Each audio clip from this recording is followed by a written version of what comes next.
Dear students, in this session we can discuss biological magnification and bioaccumulation. Biological magnification or biomagnification. This is the magnification of the concentration of accumulated chemicals through the food web. For example, the trace metals can be concentrated by phytoplankton to a certain level. When clams or shellfishes consume this phytoplankton, the concentration of trace metals gets magnified to many folds in them, which continues in further trophic levels. എന്താണ് ബയോമാഗ്നിഫിക്കേഷൻ എന്നത്? സൂക്ഷ്മ സസ്യങ്ങൾ അഥവാ സൈറ്റോപ്ലാങ്ക്ടൻസിന് trace മെറ്റൽസിനെ accumulate ചെയ്യാൻ പറ്റും. അതായത് ഈ സസ്യങ്ങളുടെ ടിഷ്യൂസിൽ ഈ ട്രേസ് മെറ്റൽസ് അഥവാ കെമിക്കൽസ് അത് അബ്സോർബ് ചെയ്ത് കഴിയുമ്പോഴേ അവിടെ ഇത് കോൺസെൻട്രേറ്റ് ചെയ്യപ്പെടും, അതിൻ്റെ അളവ് കൂടും.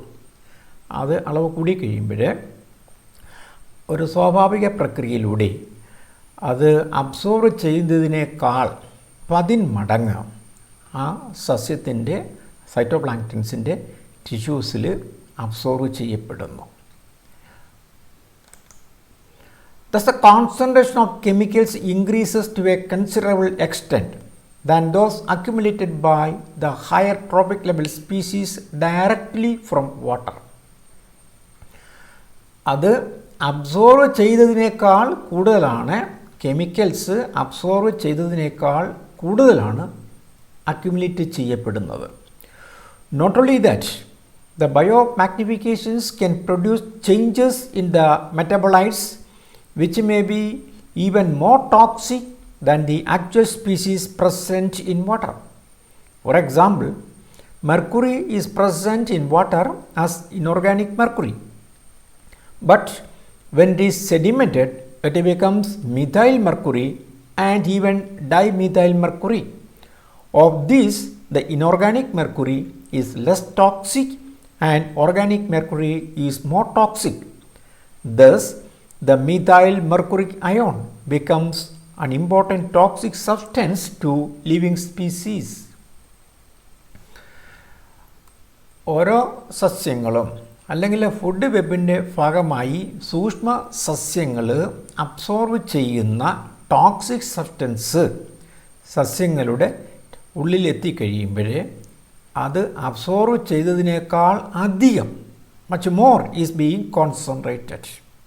ഒരു ഉദാഹരണം പറയുകയാണെങ്കിൽ, വെള്ളത്തിൽ മെർക്കുറിയുടെ സാന്നിധ്യം ഉണ്ടെന്നിരിക്കട്ടെ.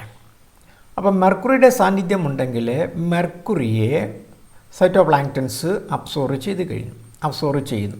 അത് കൂടാതെ തന്നെ മെർക്കുറി എൻവയോൺമെൻറ്റിൽ എത്തിക്കഴിയുമ്പോൾ ഇനോർഗാനിക് മെർക്കുറി, അതായത് HG മെർക്കുറി എന്ന് പറയുന്ന ആ മെറ്റൽ ഓർഗാനിക് മെർക്കുറി ആയിട്ട് മാറും. മീഥൈൽ മെർക്കുറിയോ ഡൈമീഥൈൽ മെർക്കുറിയോ, മിഥൈൽ മെർക്കുറി ഡൈമീഥൈൽ മെർക്കുറി എന്നൊക്കെ പറയുമ്പോൾ അത് ഓർഗാനിക് മെർക്കുറിയാണ്. അപ്പോൾ ഈ ഓർഗാനിക് മെർക്കുറിയെ സൈറ്റോപ്ലാങ്ക്ടൻസ് അബ്സോർബ് ചെയ്യുന്നു. അപ്പോൾ എൻവയോൺമെൻറ്റിലുണ്ടായിരുന്ന അഥവാ ജലത്തിലുണ്ടായിരുന്ന മെർക്കുറി, ആ ജലത്തിലുണ്ടായിരുന്ന ഇനോർഗാനിക് മെർക്കുറി സൈറ്റോപ്ലാങ്ക്ടൻസ് അബ്സോർബ് ചെയ്ത് കഴിഞ്ഞപ്പോഴേ അത് ഓർഗാനിക് മെർക്കുറി ആയിട്ട് മാറുന്നു. ഈ ഓർഗാനിക് മെർക്കുറി അതിൻ്റെ കോൺസെൻട്രേഷൻ സൈറ്റോപ്ലാങ്ക്ടൻസ് കൂടുതലാണ്. വെള്ളത്തിലുണ്ടായിരുന്നതിനേക്കാൾ കൂടിയ കോൺസെൻട്രേഷൻ അത് പ്ലാന്റ് സ്പീസീസിലുണ്ട്. തന്നെയുമല്ല, വെള്ളത്തിലുണ്ടായിരുന്ന ഇനോർഗാനിക് മെർക്കുറിയേക്കാൾ ഹൈലി ടോക്സിക് ആയിരിക്കുന്ന മെർക്കുറിയാണ് ഈ സ്പീസീസിൽ അബ്സോർബ് ചെയ്തിരിക്കുന്ന സ്പീസീസിൽ ഉള്ള മെർക്കുറിയുടെ ടോക്സിക് ഇഫക്റ്റ് എന്ന് പറയുന്നത്. ഒരു ഫുഡ് വെബിൻ്റെ പിക്ചറാണ് ഇവിടെ കാണിച്ചിരിക്കുന്നത്. സോയിൽ എൻവയോൺമെൻറ്റിലെയും അക്വാറ്റിക് എൻവയോൺമെൻറ്റിലെയും ഫുഡ് വെബിൻ്റെ പിക്ചറാണ് ഇവിടെ കൊടുത്തിരിക്കുന്നത്. വളരെ ലളിതമാണ്, നിങ്ങൾക്ക് കാണാം. ചെറിയ സൂക്ഷ്മ സസ്യങ്ങൾ സൈറ്റോപ്ലാങ്ക്ടൻസ്, ഒരു അക്വാറ്റിക് എൻവയോൺമെൻറ്റ് എടുക്കുകയാണെങ്കിൽ സൂക്ഷ്മ സസ്യങ്ങൾ ഫൈറ്റോപ്ലാങ്ക്ടൻസ്, അപ്പം ആ ഫൈറ്റോപ്ലാങ്ക്ടൻസിനെ ആഹാരമാക്കുന്ന ചെറിയ മത്സ്യങ്ങളെ ആഹാരമാക്കുന്ന ഇടത്തരം മത്സ്യങ്ങളെ ആഹാരമാക്കുന്ന വലിയ മത്സ്യങ്ങൾ. അപ്പോൾ സൈറ്റോപ്ലാങ്ക്ടനിൽ ടോക്സിക് സബ്സ്റ്റൻസ് ഉണ്ടായിരുന്നു, അല്ലെങ്കിൽ വെള്ളത്തിൽ വാട്ടറിൽ ടോക്സിക് സബ്സ്റ്റൻസ് ഉണ്ടായിരുന്നു. ആ വെള്ളത്തിലുള്ള ടോക്സിക് സബ്സ്റ്റൻസിനെ സൈറ്റോപ്ലാങ്ക്ടൺ അബ്സോർവ് ചെയ്തപ്പോഴേ ആദ്യം ഉണ്ടായിരുന്നതിനേക്കാൾ കൂടിയ അളവ് സൈറ്റോപ്ലാങ്ക്ടണിൽ വന്നു. ആ സൈറ്റോപ്ലാങ്ക്ടനെ ആഹാരമാക്കുന്ന സൂക്ഷ്മ മത്സ്യങ്ങളിൽ, ചെറിയ മത്സ്യങ്ങളിൽ അളവ് കുറച്ചുകൂടെ കൂടി. ആ ചെറിയ മത്സ്യങ്ങളെ ആഹാരമാക്കുന്ന ഇടത്തരം മത്സ്യങ്ങളിൽ അതിൻ്റെ അളവ് വീണ്ടും കൂടി. വീണ്ടും അത് വലിയ മത്സ്യങ്ങൾ ആഹാരമാക്കി കഴിയുമ്പോൾ അതിനകത്തുള്ള ടോക്സിക് സബ്സ്റ്റൻസിൻ്റെ കെമിക്കൽസിൻ്റെ അളവ് വളരെ വളരെ കൂടുതലാണ്. അപ്പോൾ ഇതാണൊരു ഫുഡ് വെബ് എന്ന് പറയുന്നത്. ഒന്നിനെ ആശ്രയിച്ചാണ് മറ്റൊരു ജീവി നിലനിൽക്കുന്നത്. പരസ്പര പൂരകങ്ങളാണ്. Bioaccumulation. It is a process of concentrating chemicals by living species from their habitat. For example, aquatic flora and fauna can concentrate various chemicals like trace metals, pesticides, etc. from their aquatic environment. After chemicals have been taken up, mechanisms controlling their distribution in tissues and its elimination becomes important in bioaccumulation process. ബയോ മാഗ്നിഫിക്കേഷനിൽ നമ്മൾ കണ്ടത് phytoplanktons chemicals അഥവാ toxic സബ്സ്റ്റൻസിനെ absorb ചെയ്ത് കഴിയുമ്പോഴേ ആദ്യമുണ്ടായിരുന്ന അളവിനേക്കാൾ വളരെ കൂടിയ ഒരളവാണ് ഈ സൈറ്റോപ്ലാങ്ക്ടൻസ് ടിഷ്യൂവിൽ ഈ കെമിക്കൽസ് ഉണ്ടാകുന്നത്. അപ്പോൾ മാഗ്നിഫിക്കേഷനാണ്. 1 വെച്ചാൽ 10 കിട്ടും, അല്ലെ 1 വെച്ചാൽ 100 കിട്ടും എന്നൊക്കെ പറയുന്നത് പോലെയാണ്, ഈ മുച്ചീട്ട് കളിക്കാരെ പോലെ. അപ്പോൾ ആ ഒരു കൺസെപ്റ്റാണത്. എൻവയോൺമെൻറ്റ് ഉണ്ടായിരുന്നത് കുറവാണ്, സൈറ്റോപ്ലാങ്ക്ടൻസ് അബ്സോർവ് ചെയ്തപ്പോൾ അതിൻ്റെ അളവ് കോൺസെൻട്രേഷൻ വളരെ വളരെ കൂടുന്നു. ഇനി ബയോ അക്യുമുലേഷൻ എന്ന് പറയുന്നത് ഇതും ഈ ലിവിങ് സ്പീസീസ് അതിൻ്റെ ഹാബിറ്റാറ്റിൽ നിന്നും കെമിക്കൽസിനെ, ടോക്സിക് കെമിക്കൽസിനെ അക്യുമുലേറ്റ് ചെയ്യുക ചെയ്യുന്നത്.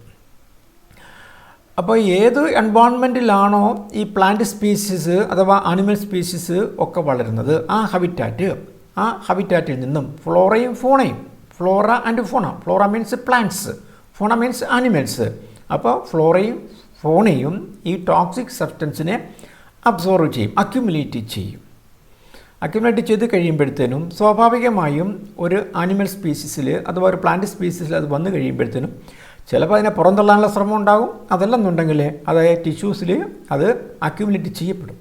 In case of trace metals, as soon as the metals are absorbed, induction of a less toxic metabolite, the metallothionein, occurs to reduce the toxicity. Other mechanisms like distribution of chemicals into less toxic sites, elimination, etc. is also pertinent in organisms. When the assimilating capacity of organisms exceeds, the above regulatory mechanisms fail and result in drastic physiological and chemical changes that can be fatal to them.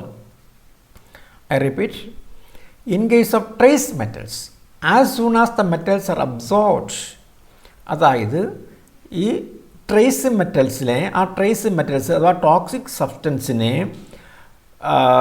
ഒരു species either flora or fauna അത് absorb ചെയ്ത് കഴിയുമ്പോഴത്തേനും ഒരു സ്വാഭാവികമായിരിക്കുന്ന പ്രക്രിയ എന്ന രീതിയിൽ ഇതിൻ്റെ ടോക്സിറ്റിയെ overcome ചെയ്യാനുള്ള പ്രതിപ്രവർത്തനങ്ങൾ ആ സ്പീസീസിൽ നടക്കും.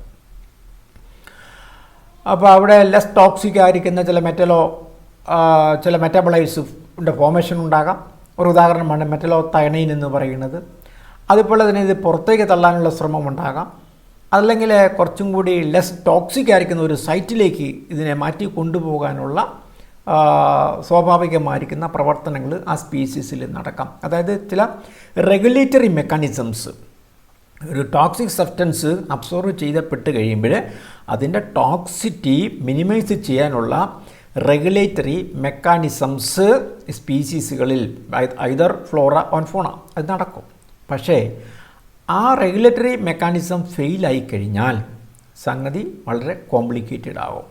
Then the result is very drastic physiological and chemical changes, and that can be fatal to the species.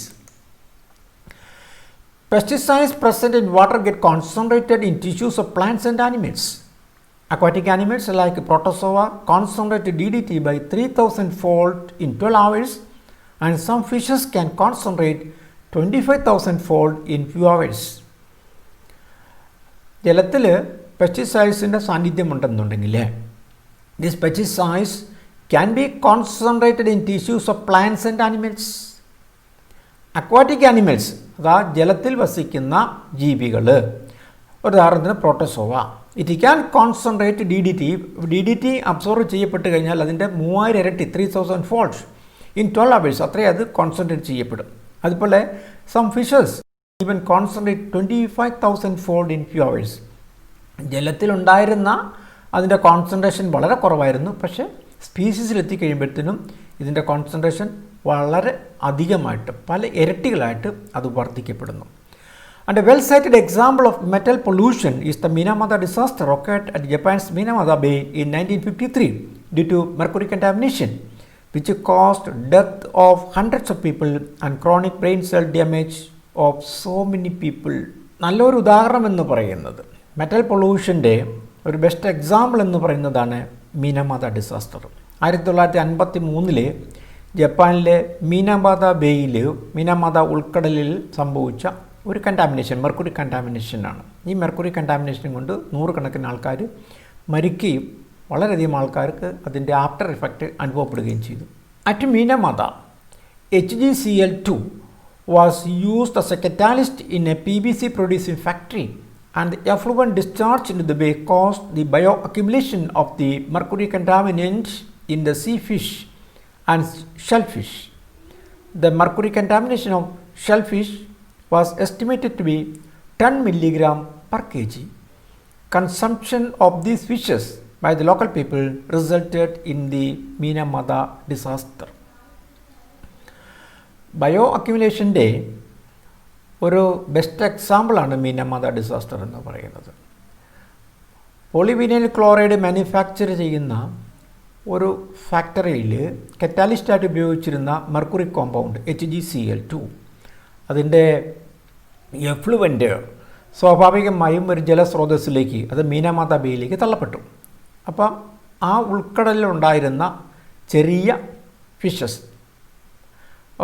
പ്രത്യേകിച്ച് ഷെൽ ഫിഷ്, ഇതൊക്കെ ഈ മെർക്കുറി, അത് സൈറ്റോപ്ലാങ്ക്ടൻസിൽ മെർക്കുറി വരുന്നു. ആ സൈറ്റോപ്ലാങ്ക്ടൻ ആഹാരമായി മത്സ്യം ഉപയോഗിച്ചപ്പോൾ ആ മത്സ്യത്തിൽ ഈ മെർക്കുറി കണ്ടാമിനേഷൻ ഉണ്ടാകുന്നു. അത് അക്യുമുലേറ്റ് ചെയ്യപ്പെട്ടു 10 mg per kg. അതായത് മത്സ്യം 10 mg വരെ, 1 kg മത്സ്യത്തിൽ ഏതാണ്ട് 10 mg വരെ മെർക്കുറി അതിനകത്ത് കോൺസെൻട്രേറ്റ് ചെയ്യപ്പെട്ടു, കണ്ടാമിനേഷൻ സംഭവിച്ചു. അപ്പോൾ അങ്ങനെയുള്ള ആ മത്സ്യം ഉപയോഗിച്ച ആൾക്കാരാണ് ഈ മരിച്ചു പോയത്. ഇതിനാണ് മീനമാത ഡിസാസ്റ്റർ എന്ന് പറയുന്നത്. ഇവിടെ ഒരു പിക്ചർ കൊടുത്തിട്ടുണ്ട്. ഫാക്ടറിയിൽ നിന്നും എഫ്ലുവൻറ്റ് ഉൾക്കടലിലേക്ക് തള്ളപ്പെടുന്നു. ആ തള്ളപ്പെടുന്ന ആ എഫ്ലുവൻറ്റിലുണ്ടായിരുന്ന മെർക്കുറി, ടോക്സിക് ആയിരിക്കുന്ന മെർക്കുറി, ഇനോർഗാനിക് മെർക്കുറിയാണ്, അത് ഓർഗാനിക് മെർക്കുറി ആയിട്ട് മാറുന്നുണ്ട്. ആ ടോക്സിക് സബ്സ്റ്റൻസിനെ മത്സ്യം അത് ഉപയോഗിക്കുന്ന ചെറിയ മത്സ്യം, അത് ചെറിയ മത്സ്യത്തിൽ നിന്നും വലിയ മത്സ്യത്തിൽ വരുന്നു, വലിയ മത്സ്യത്തിൽ നിന്നും അത് മനുഷ്യരത് ഉപയോഗിച്ചു. അത് ഉപയോഗിച്ചപ്പോഴാണ് ധാരാളം ആൾക്കാർ, 100 കണക്കിന് ആൾക്കാരത് കൊല്ലപ്പെട്ടത്, മരിച്ചു പോയത്. So that is all in this particular session, and you are given the assignment that you explain bioaccumulation and biomagnification. Thank you.